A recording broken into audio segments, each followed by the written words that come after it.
Hey Shooby Doodlers, last time I did a video showing you 7 reasons why your handwriting might be so bad, but do you want to improve your handwriting? Well, if you do, let's not talk about it. Let's see what we can do.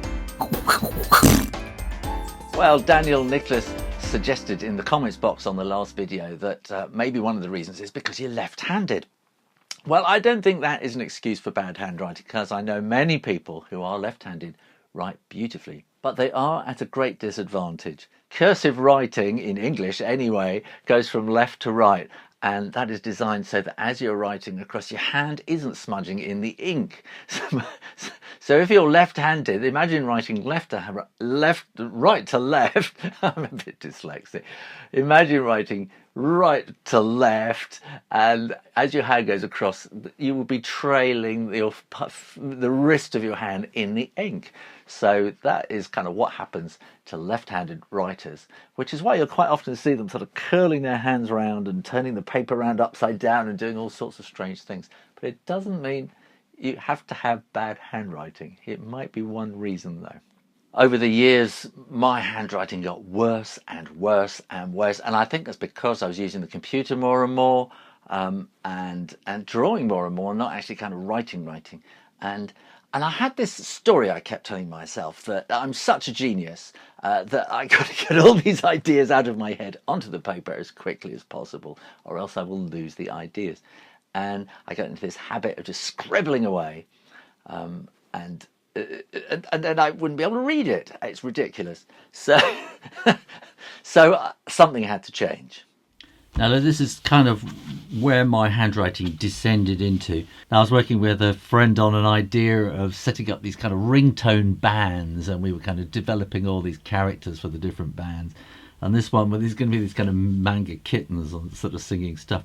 And here I can hardly read it. Let me zoom in. Now this was kind of jotting down a silly idea for a stupid song that they could sing. It goes, I believe my children are the future. I can't imagine anything more cuter. I love them down to the sweet little itty bitty toes. Yeah, no one knows how well I'm a kittens. I want to wrap them up in cotton wool and mittens and give them all the love I have to give.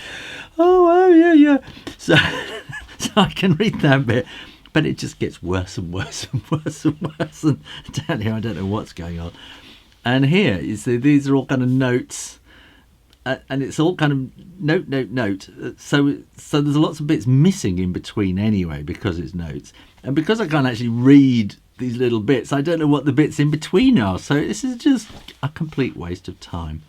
And I kept telling myself, I got to get it down quick. And you see how useless it is. I don't know what any of this actually says. Some things, Caldi, Regano, the Iron Man, Got, Harris, Rubbish, Gin, Remember Train, Arrive on Could be time, I don't know.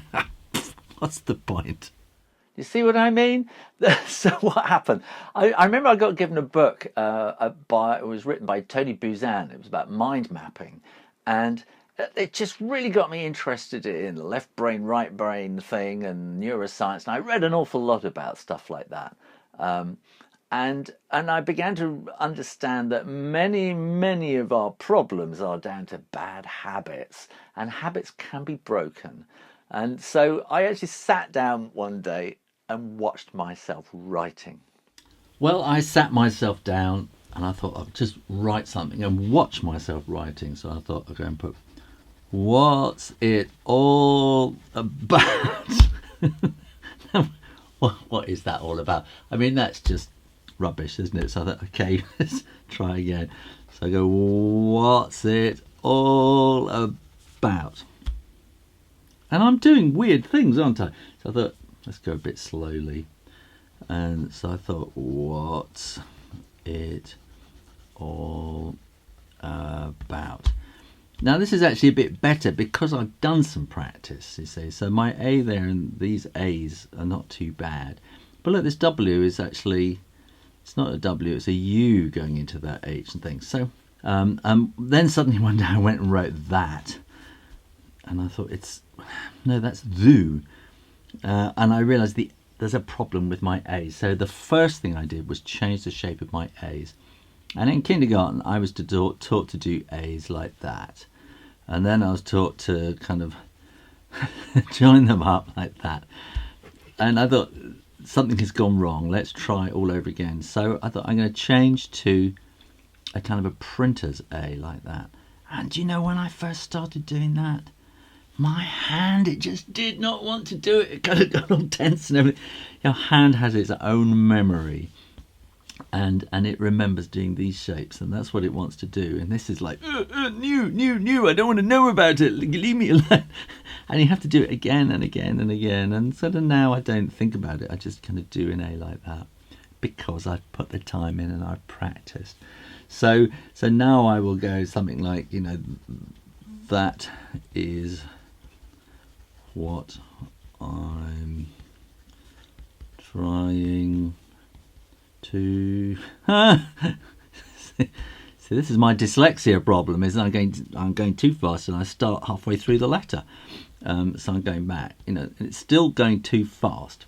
And since then I've been kind of practicing more and more, and I kind of find I've developed this sort of italic style, and I think that works quite well. So I put that is the question. That's not question, is it? That is the QU. Where is the E? The E is up there in my imagination. I can see that there. So it's E and S all in one letter. Try again. That is the... I am rubbish. Let me go slow. You see, slowing down, I think, is a big part of the thing. Slowing down and getting a rhythm to it. So that is the that is the question. See, so, but doing this, you see, I can see I've got a real problem here with the E and the S, and I think what I really need to, I hadn't realised this before, what I really need to now is to go and look at how I do my E shapes and my S shapes, and how I slur one into another. And maybe I've got to redesign the way I do my S's. Maybe I've got to go back to old copybooks and see how they teach you to originally. You know, they'll kind of, you know, the copybooks will tell you to do an S like that, won't they? And then, so they would say go QUESTION,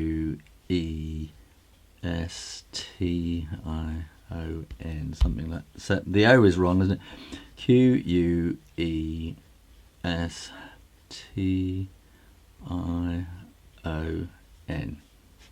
That's what they would suggest. Now, you see, still I forget, and I kind of start writing too quickly, and I have to keep telling myself, slow down, and stay on a line and not start curving around the page and doing all sorts of weird things that I used to do.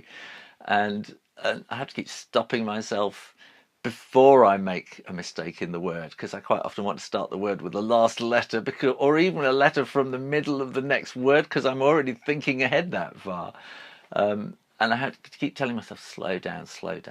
And it has worked an awful lot, because, in fact, my thoughts and ideas have become much more clear, and I get them down much more clearly now. And I do gain much more from the notes that I make. So basically, you've got to break a bad habit. And that is hard work. You've got to do it every single day. Get yourself a piece of writing, or just do something. Maybe do a journal and start a diary. And every day, take your time, write for 5 minutes, 10 minutes, write something. But really take your time and write it beautifully. And each day, force yourself to do it, and force yourself to do it neatly. And it's going to take you at least a month. You know, habits take that long to sort of start kicking in, and the old ones being broken.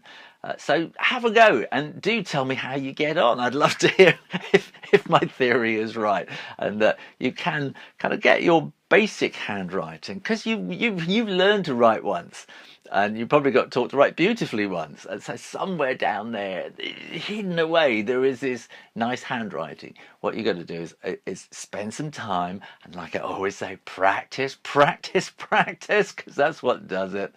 and I'm sure if you really set your mind to it, you don't really need to go and get books and everything and start learning new typefaces or anything like that. You just need to kind of put a bit of intelligence into improving your handwriting. But it takes time, it takes practice. Let me know how you get on. Put it down in the comments box below. Well, I hope you enjoyed that, and if you did and you didn't see my last video, do you have terrible handwriting or 7 reasons why you might have handwriting, go and have a look at that video or try the mystery drawing. Either way, make sure you are subscribed to the Shoo Rayner drawing channel for lots more videos about drawing and stuff, and keep coming back. In the meantime, keep drawing. Practice, that's the key. And I'll see you next time. You take care now. Bye bye.